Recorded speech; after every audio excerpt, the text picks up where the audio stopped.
উত্তর কোরিয়া তাদের সংবিধানে একটি নতুন ও কঠোর নীতি যুক্ত করেছে, যেখানে বলা হয়েছে দেশটির সর্বোচ্চ নেতা কিম জং উন যদি কোনো বিদেশি হামলায় নিহত হন বা আহত হন তাহলে দেশটি স্বয়ংক্রিয়ভাবে পারমাণবিক হামলা চালাবে।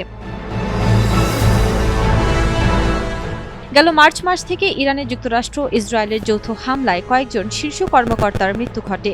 রেইনবো অ্যাক্রোপ্লাস্টে অ্যাক্রিলিক এমালশন থাকায় মুছে ফেলা যায় যে কোনো দাগ সহজেই। Rainbow paints, colour of joy. দক্ষিণ কোরিয়ার গোয়েন্দা সংস্থার মতে ওই ঘটনা উত্তর কোরিয়াকে গভীরভাবে আতঙ্কিত করে এবং তারা আশঙ্কা করে যে ভবিষ্যতে একই ধরনের নেতৃত্ব নিশ্চিহ্নকারী হামলা তাদের দেশেও হতে পারে। সেখান থেকেই সংবিধানে এই ধরনের নীতি যুক্ত করল দেশটি।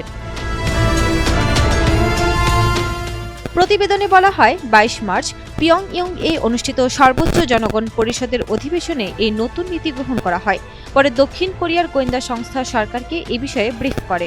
নতুন রেইনবো অ্যাক্রোপ্লাস্টে অ্যাক্রিলিক এমালশন থাকায় মুছে ফেলা যায় যে কোনো দাগ সহজেই। Rainbow paints, colour of joy. নিয়ম অনুযায়ী কিম জং উন এখনও দেশের পারমাণবিক বাহিনীর প্রধান থাকবেন, তবে যদি শত্রুর হামলায় পারমাণবিক কমান্ড ব্যবস্থা ভেঙে পড়ে তাহলে কোনো অনুমোদন ছাড়াই স্বয়ংক্রিয়ভাবে পারমাণবিক হামলা চালানো হবে।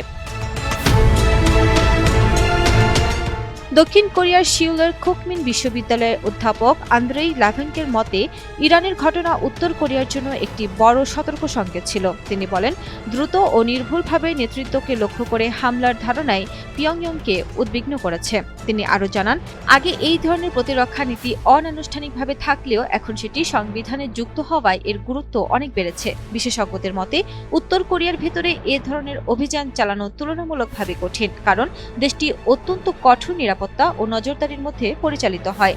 কিম জং উনের ব্যক্তিগত নিরাপত্তাও অত্যন্ত কড়া। তিনি সাধারণত ভারী সশস্ত্র দেহরক্ষীদের সঙ্গে চলাফেরা করেন এবং প্রায়ই সাঁজোয়া ট্রেনে ভ্রমণ করেন। বিশ্লেষকরা বলেছেন, উত্তর কোরিয়া এখন সবচেয়ে বেশি উদ্বিগ্ন স্যাটেলাইট নজরদারি প্রযুক্তি নিয়ে, কারণ আধুনিক যুদ্ধের ক্ষেত্রে এ ধরনের প্রযুক্তি গুরুত্বপূর্ণ ভূমিকা রাখতে পারে। এছাড়া দক্ষিণ কোরিয়ার সীমান্তের কাছে নতুন দূরপাল্লার কামান মোতায়েনের পরিকল্পনাও ঘোষণা করেছে উত্তর কোরিয়া।